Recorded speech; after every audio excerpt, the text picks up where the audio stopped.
More linear inequalities. This video's guest of honor will be a mutated crab monster thing.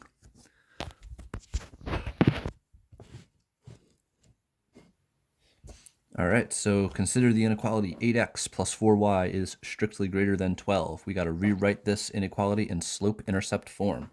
Aha, slope-intercept form. As we always say, y equals mx plus b, where m is the slope and b is the y-intercept.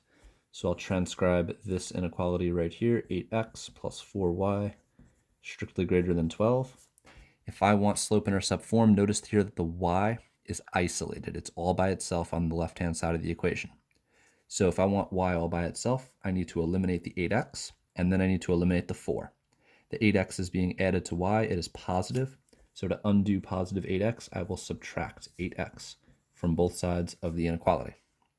On the left, they cancel out. 4y, strictly greater than 12 minus 8x.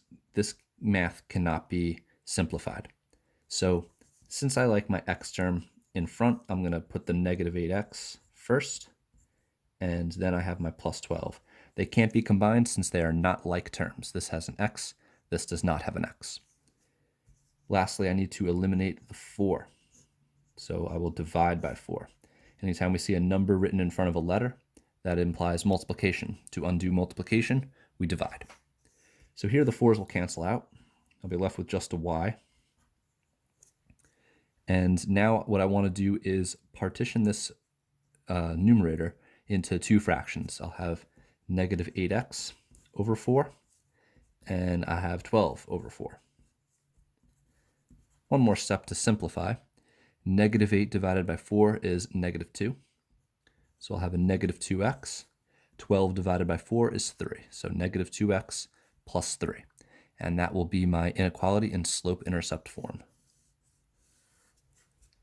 Determine if the following points are solutions to the inequality. To see if they're solutions, I'm going to take each point as an x and a y value.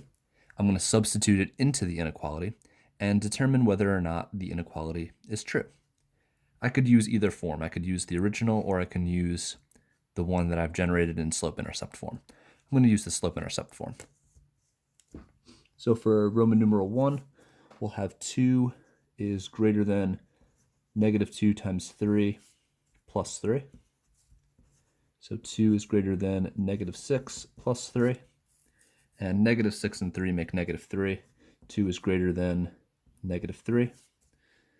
We will say yes. For Roman numeral 2, we'll take our y value 3, say that it has to be greater than negative 2 times negative 4 plus 3. So 3 would have to be greater than negative times negative is positive. 2 times 4 is 8. This does not look good. 3 has to be greater than 11, but that's not true, so we'll say no. And finally, in Roman numeral 3, we'll have 5 set to be greater than negative 2 times negative 1 plus 3. 5 has to be greater than, again, 2 negatives make a positive. 2 times 1 is 2. 2 plus 3 is 5. 5 is strictly greater than 5. That is not true. If we had the bar underneath, it would be true, but we don't, so no. Looking at part C, we need to graph the inequality on this coordinate plane. So I'll rewrite y greater than or equal to negative 2x plus 3. Here is my inequality. I have a slope of negative 2. I have a y-intercept of 3. I have to determine my shading.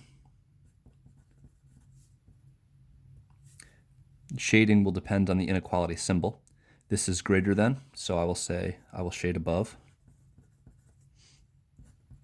And the line will also depend on the inequality symbol. It will be either solid or dashed. Since I do not have a line underneath my inequality, it could not be equal to, I'm going to say I have a dashed line. Okay, so here's my cheat sheet of how I'm going to put this graph together. To graph a line, I'm going to start with the y-intercept, 3. I'll make a dot. Then I'll use my slope of negative 2 to get all the other points. So this says down 2 to the right 1. And I'll do that a bunch of times until I get a good amount of points. I could also go up 2 into the left one. Now, once I have all my points dotted out, I can make a dashed line. So here I will put my ruler.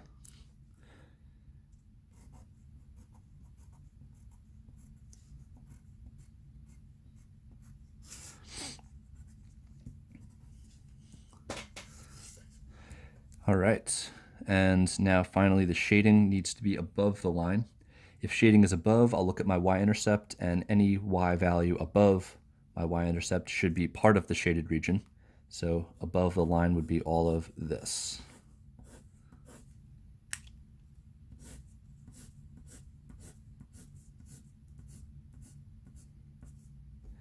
All right, so my inequality has been graphed. Now we want to revisit all these coordinate points from part B and show graphically why they should or should not be a solution. So the point 3, 2, we said yes, this was a solution. Let's discuss 1, 2, 3, 1, 2. It's right here.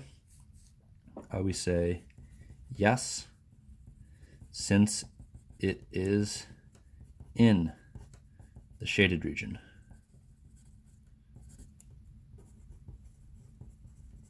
So anytime we have a point that is in the shaded region, that is a solution to the inequality, meaning if we, exactly what we did in B, if we plug it into the inequality equation, inequality, of course, it becomes true, right? 2 is greater than -3, that's a true statement.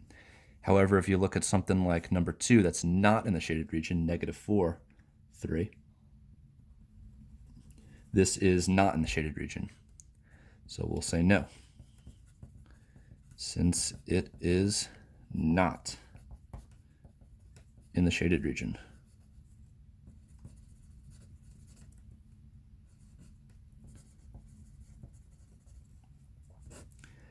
Right, so when we plugged it in, the inequality was not true, so we said no.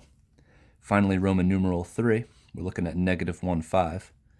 -1, 1, 2, 3, 4, 5. That's a point right here. This is a point on the line. And here we said no because 5 was not greater than 5. So this is definitely a no. And the reason for the graphical reason is that it's on a dashed line. If this line had been solid and we had that point, we would say, yeah, it's a solution. Because if it was a solid line, we would have the line underneath, and 5 could be equal to 5. But since it's a dashed line, not a solution. So no, since it is on a dashed line. Dashed line. All right, so that is graphing some inequalities and a couple different variations of how we can determine whether or not a point is a solution. So let's fill out a self-rating.